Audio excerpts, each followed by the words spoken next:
नमस्कार, मैं हूं आपके साथ आस्था कौशिक और आप देख रहे हैं महाबहस। शुरुआत करेंगे उत्तर प्रदेश की सबसे बड़ी बहस की, लेकिन उससे पहले आपको दिखाते हैं आज के पॉलिटिकल पंच।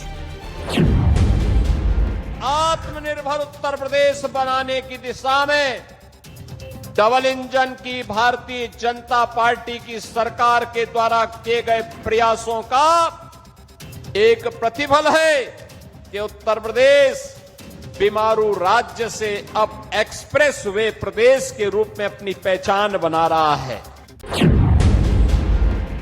बलिया को जोड़ने के लिए मैंने खुद उसका अनाउंस किया था। विधानसभा के सामने सभी कैबिनेट मंत्रियों ने, हमने सबने मिलकर के शिलान्यास किया था। लैंड एक्विजिशन की थी। लैंड एक्विजिशन के बाद जब आप 50% लैंड एक्विजिशन कर लेते हैं या सहमति कर लेते हैं, तभी आप टेंडर कर सकते हैं। ये रूल्स हैं सीबीसी के। उसके बाद टेंडर हुआ। टेंडर क्योंकि हम खोल नहीं सकते थे, इलेक्शन डिक्लेयर हो गया। एलओआई की परमिशन ली। चाहता तो मैं एलओआई खोल सकता था, लेकिन क्योंकि मुझे ये पता था कि उत्तर प्रदेश की जनता में चुन करके दोबारा भेज देगी, लेकिन हमारी सरकार नहीं बनी। वे विकास नहीं करते थे, वे तो मुंबई की डी कंपनी को पालते थे। डी कंपनी को, दाऊद गिरोह को पालते थे, पार्टनरशिप करते थे, उनके साथ मिलकर के बंदर बांट करते थे, सुरक्षा में सेंध लगाते थे। कोई आतंकी वारदात होती थी, बदनाम आजमगढ़ होता था, पहचान का संकट मेरे इन नौजवानों के सामने आता था। जैसे हम ये जानना चाहें, मान लो आपसे नहीं, मतलब मुख्यमंत्री जी से, आपके माध्यम से क्योंकि आपने मुख्यमंत्री जी की सवाल पूछा कि डी कंपनी कौन होती है? डी कंपनी किसने रोका है? डी कंपनी के लिए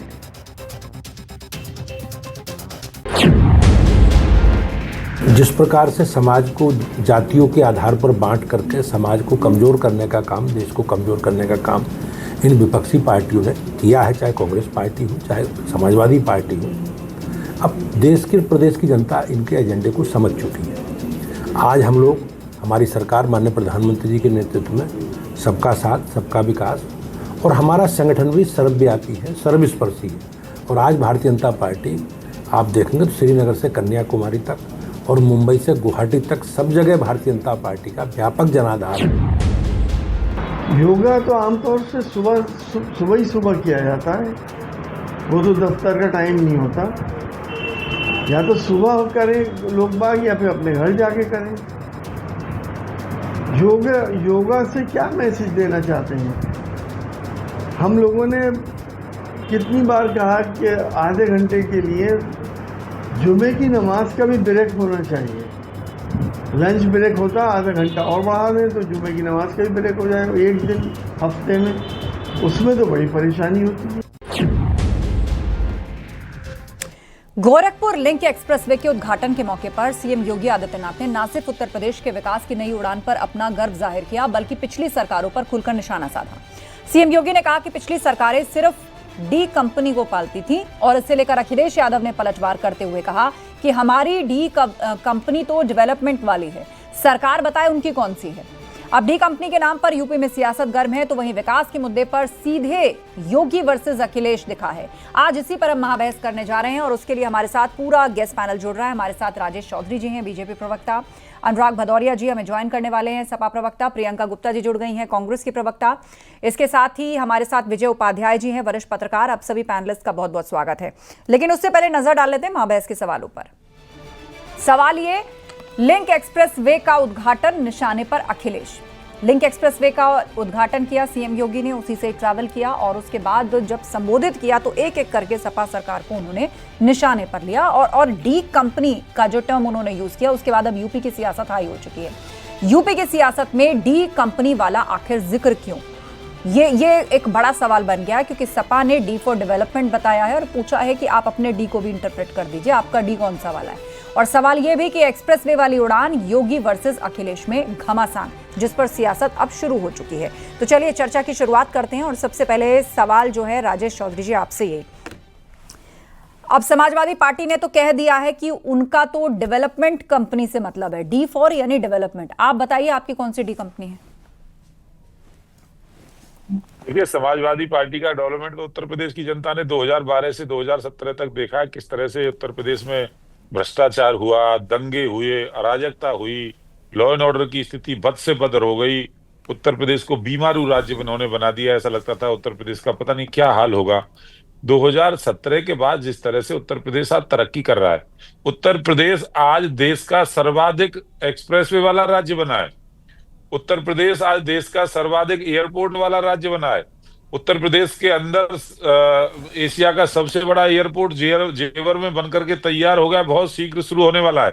उत्तर प्रदेश के अंदर आज देश का सर्वाधिक इन्वेस्ट आता है, विदेशी इन्वेस्ट यहाँ आता है।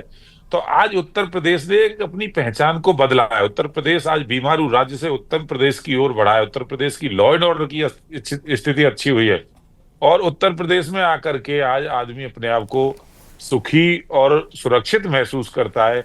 ये उत्तर प्रदेश की आज पहचान बनी है। तो आज आप देख रहे हो, जिस आजमगढ़ को लॉ एंड ऑर्डर के मामले में सबसे ज्यादा खराब माना जाता था, जहां से आतंकवादी निकल करके दिल्ली के अंदर घटनाएं कर रहे थे, किस तरह से आजमगढ़ को बदनाम करने का काम किया था, उसी आजमगढ़ को आज लिंक एक्सप्रेसवे से जोड़ करके एक नई पहचान देने का काम हमारी सरकार ने किया है। ठीक है, अनुराग भदौरिया जी हमारे साथ नहीं जुड़े। अगला सवाल क्योंकि जाहिर सी बात है उन्हीं से बनता है, लेकिन बहरहाल प्रियंका गुप्ता जी हमारे बीच में है। प्रियंका जी, अब यूपी में चुनाव जैसे जैसे नजदीक आ रहे हैं वैसे वैसे यहाँ पर आए दिन सियासत में कोई ना कोई ऐसा मुद्दा है वार पलटवार के बीच जो हावी हो जाता है, और आज डी कंपनी की बात हो रही है। बीजेपी ने कहा डी कंपनी को पालती थी सपा सरकार, तो सपा ने कहा कि हमारी तो डेवलपमेंट कंपनी है, आप अपनी कंपनी बताइए। माफिया राज का जिक्र हुआ कि दाऊद और उसके सहयोगियों को यूपी में पाला जाता था या उसकी पनाहगाह बन गए थे, और आज माफियाओं को सफाया कर दिया सरकार ने। देखिए, अभी मुंबई में एक हत्याकांड हुआ था, उसके जो आरोपी थे वो कहाँ से पकड़े गए थे सबको पता था। उसके पीछे कौन था ये सबको पता था। कहाँ उसको किस पुलिस का संरक्षण प्राप्त है ये भी सबको पता था। खैर, मैं उन सब बातों में नहीं जाना चाहती क्योंकि उनके प्रवक्ता खुद ही जवाब देंगे। पर मैं एक बात जरूर कहूंगी, इस एक्सप्रेसवे की एक खूबी है, एक रिकॉर्ड, क्योंकि प्रति किलोमीटर के हिसाब से जो सबसे महंगा एक्सप्रेसवे है वो ये है, क्योंकि ये 4 लेन का जो एक्सप्रेसवे बनाया गया है जिसकी कॉस्ट सबसे ज्यादा, मतलब ये रिकॉर्ड दर्ज हुआ। अब उसमें क्या ऐसा लगा हुआ है, क्या ऐसी चीज उन्होंने लगाई है जो इतना महंगा उन्होंने कर दिया कि उसने रिकॉर्ड बना लिया। खैर, ये भी छोड़िए। अब उत्तर प्रदेश की खूबी क्या क्या मैं गिनाऊं। मतलब आप ये बताइए कि 5000 स्कूल जो सरकारी स्कूल है वो बंद करने का अनाउंसमेंट करती है। आप बताइए कौन सी सरकार होती है जो शिक्षा के लिए स्कूल जो सरकारी होते हैं वो बंद करती है? क्यों बंद करना चाहती है? ये भी बंद करने जा रही है, उसकी अनाउंसमेंट हो चुकी है। ये झूठ बोल रही है। स्पष्ट कर लेते ना एक बार। यही राजेश चौधरी जी भी हैं, यही हमारे साथ वरिष्ठ पत्रकार भी हैं। कौन से स्कूल बंद होने की अनाउंसमेंट हुई है? सरकारी स्कूल मैडम, सरकारी स्कूल। आप अपडेट नहीं रहती है, बताइए। नहीं, आप स्पष्ट करिए कौन से सरकारी स्कूल, क्या कारण है वो बंद किए जा रहे हैं कि शिफ्ट किए जा रहे हैं, कि क्या कारण है, वैध हैं अवैध हैं, कहाँ चल रहे थे, कौन चला रहा था, एफिलेटेड है भी कि नहीं है? नहीं, आप किससे सवाल पूछ रही हैं? आपसे पूछ रही हूँ, स्पष्ट करिए ना। ये तो बहुत बड़ा आरोप है कि स्कूल बंद कर रही सरकार। अरे भाई, आप न्यूज़ 18 की पत्रकार हैं, आप ही को नहीं पता? आप अच्छा, चलिए मेरी जानकारी कम है, आप बताइए ना कौन से स्कूल जो है वो बंद किए जा रहे हैं। सरकारी स्कूल जिसमें 50 से कम बच्चे हैं उनको ये पूरी तरीके से बंद करके उसको मर्ज करने जा रहे हैं। आप बताइए कि जिस स्कूल में 50 बच्चे पढ़ते हैं उन 50 बच्चों को अब कितने और किलोमीटर जाना पड़ेगा? और क्या ये सरकारी स्कूल बंद करके सिर्फ प्राइवेट स्कूलों को बढ़ावा देना चाहते हैं? आप बताइए, ये वही सरकार है जो 27,000 नए दारू के ठेके बांट रही है। स्कूल के ठेके नहीं बांट रही है भाई साहब, ये दारू के ठेके बांट रही है। रामपथ पे चले जाइए, आपको न जाने कितनी दारू की दुकानें मिल जाएंगी। अब कौन मदिरा पीकर राम मंदिर के दर्शन करने जाता है वो तो भारतीय जनता पार्टी के प्रवक्ता बता पाएंगे। मैं सिर्फ इतना पूछना चाहती हूँ कि दारू की दुकानें जो खोली जा सकती हैं तो स्कूल क्यों नहीं खोले जा सकते? स्कूल में बेसिक शिक्षा विभाग में अब तक टीचर भर्ती क्यों नहीं हो रही है भाई साहब? टीचर क्यों नहीं भर्ती हो गई 7 साल से? 69,000 शिक्षक भर्ती आज भी लटकी अटकी भटकी पड़ी हुई है। और पेपर लीक का तो रिकॉर्ड तोड़ दिया। जितने साल की सरकार नहीं है उसके दुगने ज्यादा तो पेपर लीक हो चुके हैं। भ्रष्टाचार की आप बात ही क्या करती हैं? अभी कानपुर में सीएमओ और डीएम के बीच में जो भ्रष्टाचार का किस्सा चल रहा है, कौन किसको जो है ट्रांसफर में पोस्टिंग में जो बंटवारा नहीं हुआ। और सिर्फ यही नहीं, रोडे सड़कें की हालत ये देखिए, भ्रष्टाचार इतना ज्यादा बढ़ चुका है कि अधिकारी जो है कमीशन खोरी में पकड़ा जा रहा है, उसके ऊपर केस चल रहा है। तो वास्तव में ये कहाँ स्टैंड करती है सरकार? महिला अपराध लगातार बढ़ते चले जा रहे हैं, पुलिस कस्टडी में लोगों की हत्या हो रही है, दलितों पे अपराध बढ़ता चला जा रहा है। और ये मेरे आंकड़े नहीं है, ये सरकारी आंकड़े हैं। और अगर किसी को नहीं पता हो तो जाके वो निकाल के देख ले गूगल पे। नहीं, अभी हमने कुछ दिन पहले खबर दिखाई थी कि महिला के प्रति जो अपराध हो रहा है उसमें कंप्लायंस में यूपी की पोजीशन बहुत बेहतर हुई है। पूरे देश के अंदर जितने राज्य हैं वहां पर क्राइम अगेंस्ट विमेन जो हो रहा है, वहां पर उसकी जो कंप्लेंट्स होती है उनके कंप्लायंस में यूपी जो है वो बहुत पिछले बार से उसकी स्थिति जो है वो बहुत सुधरी है। और ये भी सरकारी आंकड़ा है। अब आप कौन सा सरकारी आंकड़ा दे रही है, सरकार कौन सा आंकड़ा दे रही है? महिला आयोग का डाटा आप पढ़ लीजिए मैडम, अगर आपने नहीं पढ़ा हो तो आप पढ़ लीजिए। नहीं, महिला आयोग का डाटा पे मैं नहीं जा रही हूँ। मैं कह रही हूँ कि सरकार जब वो डाटा रिलीज करती है या जब सरकार बाकी स्टेट से कंपैरिजन अपना प्रोड्यूस करती है तो उसके बाद कोई बात इसलिए नहीं कही जाती कि वो चुनावी भाषण में मंच पर माइक आया और उठा कर कह दिया। वो बकायदा डेटा बेस्ड होती है। इसीलिए आप बताइए आपका डेटा किस पर बेस्ड है? फिर मैं राजेश चौधरी जी से सवाल पूछूंगी। एनसीआरबी के आंकड़ों पर बेस्ड है। राजेश चौधरी जी, एनसीआरबी का हवाला दिया जा रहा है, आपका जवाब। ठीक है, जवाब सुन लेते हैं एक बार। एक सेकंड रुकिए ना, आपने 50 सेकंड लिए, एक बार जवाब सुनते हैं। 36% अपराध कम हुए महिला के खिलाफ। आज उत्तर प्रदेश अपराध के मामले में बहुत पीछे गया है अन्य राज्यों में। और ये कांग्रेस का काम है झूठ बोलना, बहुत बड़ी झूठी है जो बैठी हुई है डिबेट कर रही है। आप 8 लाख से अधिक नौजवानों को उत्तर प्रदेश की सरकार ने सरकारी नौकरी दी है। ये कितना बड़ा झूठ बोलती है यहाँ बैठ करके। 8 लाख से अधिक नौजवानों को उत्तर प्रदेश की सरकार ने सरकारी नौकरी दी है। 60,000 से अधिक पुलिस की भर्ती अभी हुई है 1 हफ्ते पहले। लाखों शिक्षकों की भर्ती हुई है, लेखपालों की भर्ती हुई है, ग्राम पंचायत सेक्रेटरी की भर्ती हुई है, सरकारी सारे विभागों में भर्ती हो रही है। कांग्रेस का काम झूठ बोलना है, चाहे इनका हर जगह। और देखो इन्होंने क्या देखा, एक्सप्रेस वे बनकर के तैयार हुआ, बहुत अच्छा एक्सप्रेस वे बना। क्यों? कांग्रेस तो भ्रष्ट पार्टी है, ये भ्रष्ट पार्टी से आती है तो उन्होंने केवल पैसे में नजर रहती है इनकी। जितने घोटाले कांग्रेस की सरकार में होते तो पैसे पे नजर है, आज भी होगा इसमें ज्यादा पैसे। अच्छा, एक एक करके बोलिए आप लोग। अखिलेश यादव जी ने बनाया था, उसको लेकर सैफई घुमा करके अखिलेश यादव जी ने बनाया हाईवे आगरा से लखनऊ, पूरा नहीं करके गए थे, उसको आकर के हमने। अच्छा ठीक है, हमारे साथ अनुराग भदौरिया जी भी जुड़ चुके हैं, सपा प्रवक्ता। मैं आप दोनों को रोकना चाहूंगी, राजेश जी और हमारे साथ जुड़ी हुई प्रियंका गुप्ता जी। अनुराग जी, आज मुख्यमंत्री योगी आदित्यनाथ ने कहा कि जब यूपी में बीजेपी की सरकार बनी थी उसके बाद उनको 1.5 एक्सप्रेसवे मिला था, 1.5 एक्सप्रेसवे मिला था। आज उत्तर प्रदेश में एक्सप्रेसवे का जाल बिछाया जा चुका है। यहां तक कि बाकी राज्यों से तुलना करें तो यूपी नंबर 1 है एक्सप्रेसवे कनेक्टिविटी के मामले में।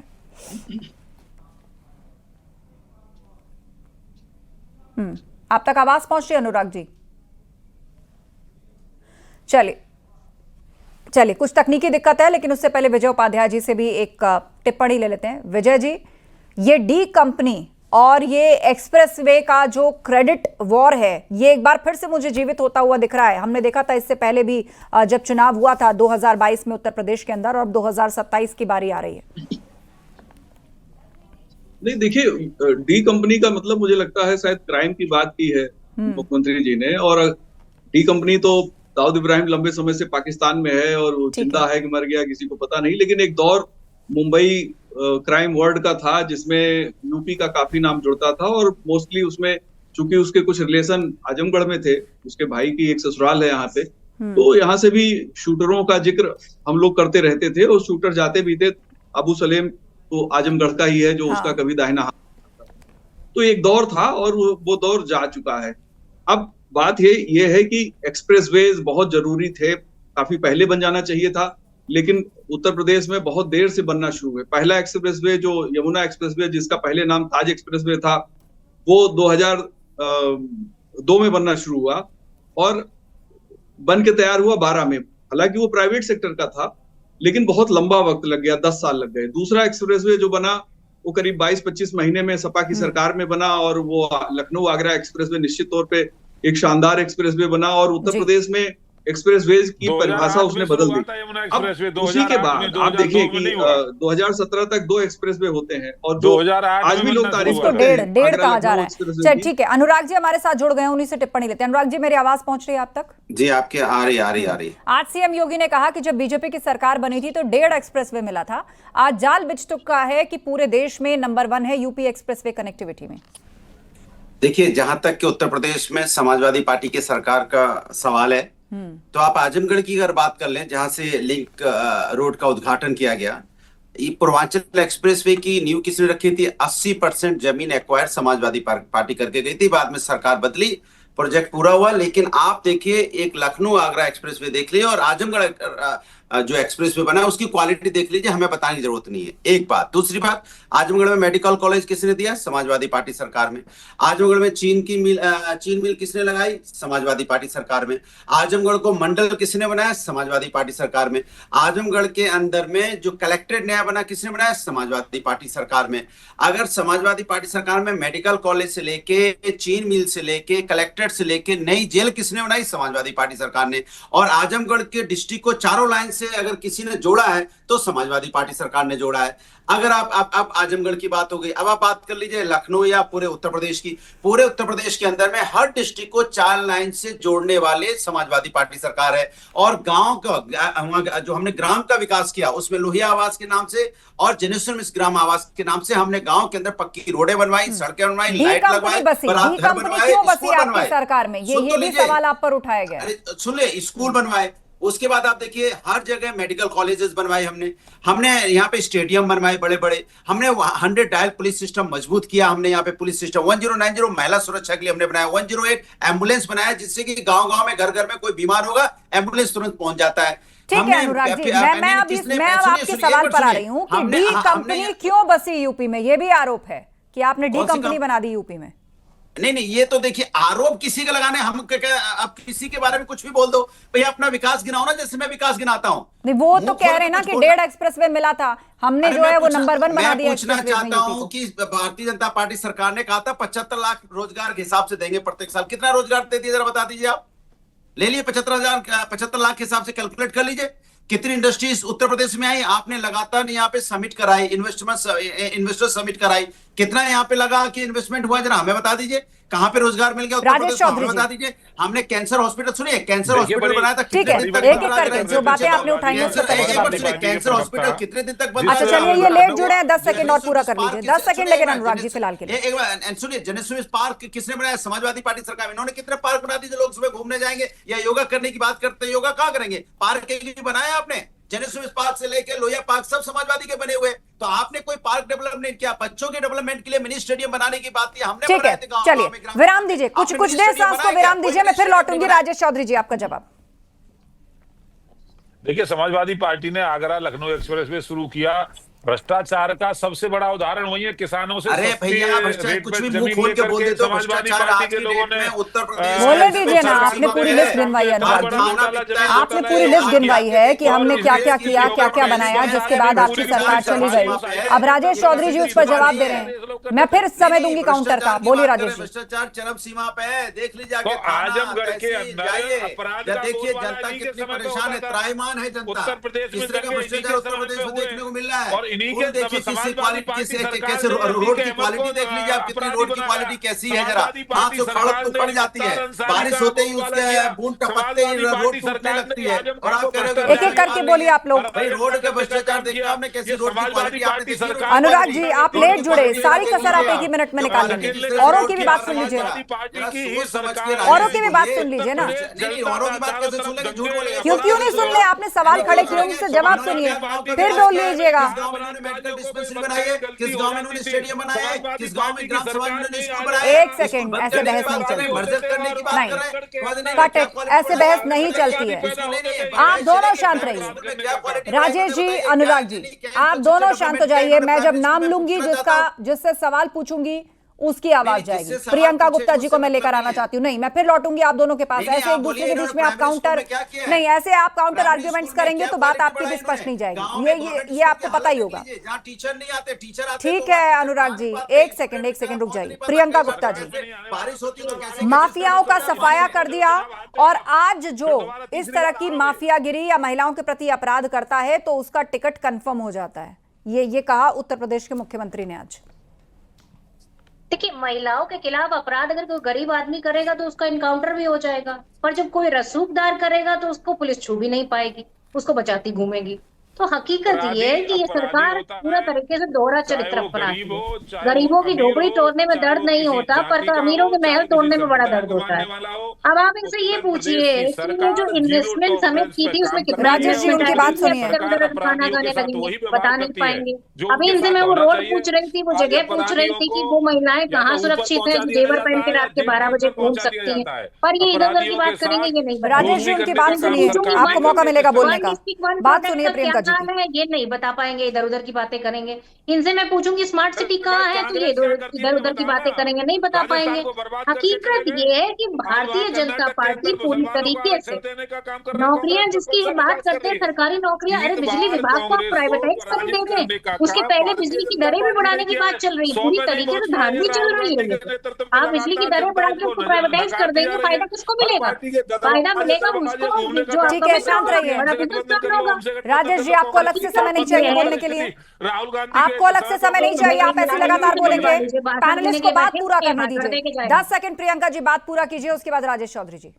मैं इतना सवाल पूछना चाहती हूँ, ये स्कूल बंद करके आखिर चाहती क्या है ये सरकार? सबको अनपढ़ करना चाहती है? अच्छा, मैं आपका एक पॉइंट क्लियर करवा देती हूँ, क्योंकि देखिए आप डायरेक्ट कह रही हैं स्कूल बंद कर दिए, तो इससे ऐसा लग रहा है कि जैसे माहौल ये खड़ा किया जा रहा है कि उत्तर प्रदेश के तो स्कूलों में ताला लग रहा है, सरकारी स्कूलों में तालाबंदी हो रही है। लेकिन जो बात निकल के सामने आई वो ये कि शायद स्टूडेंट्स की स्ट्रेंथ देखकर तो कॉल लिया गया होगा कि उनको एकोमोडेट कहीं और किया जाए। ठीक है, राजेश चौधरी जी बताइए, वो कह रही है कि 50 के करीब स्टूडेंट्स थे, उसको स्कूल को बंद किया जा रहा है, उसको मर्ज किया जा रहा है, बताइए। देखिए, कांग्रेस का काम है झूठ बोलना, किसी स्कूल को अरे बंद नहीं अपने किया जा सवाल रहा। का जवाब दीजिए। कांग्रेस का काम है झूठ बोलना, बेशर्मी की हद होती है। सवालों का जवाब नहीं है आपके पास, कोई काम आपका है नहीं, क्योंकि लोग आपको गजब बेशर्म आदमी है। किसी स्कूल को बंद नहीं किया जा रहा। जवाब आज स्कूलों के नाम पर एकदम बेल फिनिश बनाया गया। जवाब दीजिए कि स्कूल बंद क्यों कर रहा है? स्कूलों की जाकर के स्कूल में टीचर स्थिति क्यों हुई है? है। एक सेकंड डांटिए मत एक दूसरे को, फैक्ट्स रखिए, डांटिए मत एक दूसरे को। स्कूलों से अच्छी सुविधा स्कूल के अंदर है। समाजवादी पार्टी की सरकार में उन बच्चों को क्या कराएंगे? राजेश जी आप इस पर जवाब दीजिए कि किसी कारण से या स्टूडेंट्स की संख्या कम है, अगर वो स्कूल को बंद करके कॉल लिया गया है कि उनको कहीं अकोमोडेट किया जाएगा, तो आप इस पर स्पष्ट करिए कि भाई नहीं उनके लिए बंदोबस्त है या क्या है, कारण क्या है। इस तरह एक दूसरे पर चिल्लाने चीखने से जो है ऐसा लगता है कि आप लोग शायद जवाब से बच रहे हैं। ठीक है प्रियंका जी, 10 सेकंड उनको देते हैं, उसके बाद अनुराग भदौरिया जी ने जब सत्ता भारतीय जनता पार्टी को सौंपी, बद से बदतर हालत स्कूलों की थी। हमने कायाकल्प अभियान चलाया, बंद कर दिए, बेवकूफी लगवाने का काम किया, वो स्कूल जो बदतर थे, हालत में मिले थे, उनको बंद कर दिया। काम किया। जहाँ ये कितनी बड़ी मूर्खता की बात कर रहे हैं। उस स्कूल को ये पूरी तरीके से अच्छा नहीं बना पाए, उसमें सुविधा नहीं दे पाए, उसमें बच्चे नहीं पढ़ा पाए। कांग्रेस पार्टी बच्चों को पढ़ाने के लिए मिड डे मील लेकर आए कि बच्चे खाएंगे तो वहाँ आएंगे, पर मिड डे मील में ही घोटाला करते घूमते रहे। मिड डे मील में अच्छा ठीक है, राजेश जी और प्रियंका जी आप दोनों शांत रहिए। अनुराग जी जवाब दीजिए। अनुराग जी ठीक है, मैं तो राजेश जी को चैलेंज करता हूँ। राजेश जी एक स्कूल बता दीजिए जहाँ पे सुरक्षित बिल्डिंग है, टॉयलेट साफ है, टीचर रेगुलर आ रहे हैं, बच्चे स्टूडेंट है। एक मॉडल स्कूल का नाम बता दीजिए, कल सुबह चलते देखने के लिए कि हमारे पूरे व्यवस्थित चल रहे हैं, सारी व्यवस्था चकाचक है, एकदम रूम चकाचक है, उनकी बेंच एकदम चकाचक है, बच्चे चकाचक पढ़ रहे हैं, साफ सुथरी व्यवस्था है। चलिए बताइए एक नाम लीजिए, एक नाम लीजिए स्कूल का, चलते हैं मुआयना करने। बताइए एक सेकंड नहीं, आप सब शांत रहिए। मैं विजय उपाध्याय जी का रुख कर रही हूँ। आप लोग एक दूसरे को बोलने नहीं देना चाहते और इस वजह से जो बहुत महत्वपूर्ण इश्यूज उठ रहे हैं उस पर क्लैरिटी नहीं मिल पा रही है, बिल्कुल क्लैरिटी नहीं मिल पा रही है। बच्चों की एजुकेशन जितनी जरूरी है, उनके लिए सुविधा इंफ्रास्ट्रक्चर जरूरी है, उसके साथ ये भी जरूरी है उनको पढ़ाने के लिए टीचर्स जो है वो काफी हो। बेसिक शिक्षा में जो पद खाली पड़े हैं उन पर भर्ती कब होगी, मुझे याद है कि 2020 में भी मैं इस सब पर फेसबुक लाइव किया करती थी कि भैया भर्ती कब होगी। एक अनामिका शुक्ला आई थी, अगर मैं नाम सही से रिकॉल कर पा रही हूं, तो उनके नाम की मार्कशीट के पता नहीं कितनी भर्तियां हो रखी थी। दुनिया भर का गड़बड़ जाला सामने आया था और ये कहा गया था कि जल्द भर्ती होगी, ट्रांसपेरेंट भर्ती होगी, कब होगी। हाँ, 10 सेकंड, उसके बाद विजय उपाध्याय जी। मुझे लग रहा है कि 27 में भी मुद्दा बनेगा। सुनिए आस्था जी, मैं चैलेंज कर रहा हूं भारतीय जनता पार्टी के प्रवक्ता को, एक मॉडल स्कूल बताएं जहां बेंचें बढ़िया हो, बच्चे बढ़िया पढ़ रहे हो, टीचर बढ़िया पढ़ा रहे हो। विजय उपाध्याय जी, राजेश जी फाइनल कमेंट आप ही का होगा। राजेश जी फाइनल कमेंट आप ही का होगा, लेकिन उससे पहले एक टिप्पणी विजय उपाध्याय जी। विजय उपाध्याय जी, नौजवानों की नौकरियां, बच्चों की शिक्षा, खाली पड़े भर्ती पद, ये 2027 के लिए मुद्दा बनने जा रहे हैं। विजय उपाध्याय जी निश्चित तौर से देखिए, बेरोजगारी। शांत रहिए राजेश जी, लास्ट कमेंट आप ही का होगा। लास्ट कमेंट अनुराग जी शांत रहिए। विजय जी 10 सेकंड, उसके बाद राजेश चौधरी जी का नाम बतवा दीजिए। देखिए आप शांत रहिए ना, अपने समय पर बोलेंगे वो। विजय जी बोलिए। सरकारी नौकरियां और रोजगार ये एक अस्थायी मुद्दा है विपक्ष के पास, और ये निश्चित तौर पे 2027 में सबसे बड़ा मुद्दा बनाएगा विपक्ष जो है। क्योंकि देखिए, अभी जैसे शिक्षकों की भर्ती की बात है, उस पे एक सरकार ने पिछले दिनों एक ट्वीट किया, फिर उसे विड्रा कर लिया, तो जाहिर है कि कहीं कुछ गड़बड़ी है। यानी कि सरकार कब चाहती भर्ती करना ये अभी साफ नहीं है। इसके अलावा भी कई सरकारी महकमों में पद खाली हैं, लेकिन इसमें कई चीजें हैं। ये कोई पहली बार किसी सरकार में नहीं खाली है। पिछली सरकारों में भी यही सब स्थितियां थी। जब भी पद होते हैं तुरंत उनकी भर्ती नहीं की जाती है, क्योंकि सरकार को उनको वेतन देने। राजेश चौधरी जी लास्ट कमेंट, क्या ऐसा तो नहीं है चुनाव से 6 महीने पहले एकदम से भर्तियां निकलेंगी? बताइए।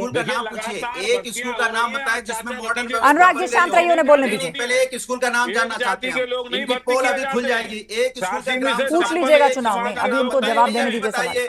जहाँ पे ईमानदारी के साथ, ट्रांसपेरेंसी के साथ भर्ती होती है। समाजवादी पार्टी की सरकार में जो लाखों रुपए लेकर के चाचा की अलग समय खत्म हो रहा है मेरे पास, और आप लोग इस तरह बहस में उलझे हुए हैं कि कई मुद्दे बड़े अच्छे उठाए गए जिन पर बात होनी चाहिए, वो भी उसके पीछे छुप जा रहे हैं आपके शोर शराबे में। बहरहाल चुनाव नजदीक आ रहे हैं और ऐसे में अलग अलग मुद्दों पर चर्चा बढ़ गई है, सियासत बढ़ गई है। आगे भी इस सबको उठाते रहेंगे, पूछते रहेंगे सवाल। फिलहाल आप सभी लोगों का धन्यवाद चर्चा में शामिल होने के लिए। तो सीएम योगी ने कहा है कि पिछली सरकारें सिर्फ डी कंपनी को पालती थी। इसे लेकर अखिलेश यादव ने पलटवार करते हुए कहा कि हमारी डी कंपनी डेवलपमेंट वाली है, सरकार बताए उनकी कौन सी वाली है। अब डी कंपनी के नाम पर यूपी में सियासत गर्म है, तो वही विकास के मुद्दे पर सीधे सीधे योगी वर्सेस अखिलेश देखने को मिल रहा है। महाबहस में इतना ही। खबरें जा रही हैं, अब बने रहिए हमारे साथ।